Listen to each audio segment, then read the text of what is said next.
Who Shat In My Hat by Dr. Snuus, with a little bit of help from Cameron, Taylor, and Marcus, too. I was lurking around about the hour of 2. I was bored and could simply find nothing to do. I thought for a moment, sat, played with some caulk. Then I decided, I'll go for a walk. I grabbed a warm sweater and equipped my best gat. Then I went to my room and, who shat in my hat? I cried for my mother, I yelled for my dog.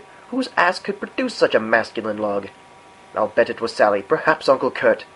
But his anus is small, and that shit would have hurt.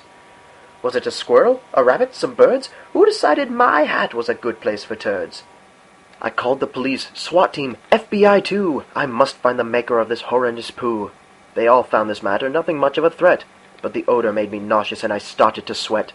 My stomach was queasy, my throat spewed with vomit. My mother scolded, wipe that up, clean it good with some Comet. I ignored the broad's wishes, far too much was on my mind. Like the smell of the poo this fool done left behind. It was ever so awful, this can't go unheard. I swear I'll find the ass who produced this foul turd. I puked a little more, I almost started to bawl. But then I came up with the best plan of all. I'll place my striped hat on the porch like a trucker, with a sign which reads, shit here now, motherfucker! So I placed the new sign and my hat in the sun. Then I rushed back inside and reloaded my gun. I returned to the porch about 9 seconds later. There was more poo in the hat and it was smeared on the paper. My face turned a dark red and I wanted to yell. So I screamed at the top of my lungs, burn in hell! I heard laughter from the bushes, the laugh of a wussy. Stop shitting in my hat, you cantankerous pussy! You're the one who's the feline, you giant nine-lived shrew! The man hollered back with the voice of a Jew.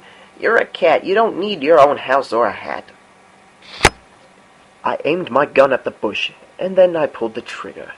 A head popped from the bushes, not a Jew, but a chigger? A Chinese Negro, ah, yes, what a sight! A slanty-eyed man with flesh black as night.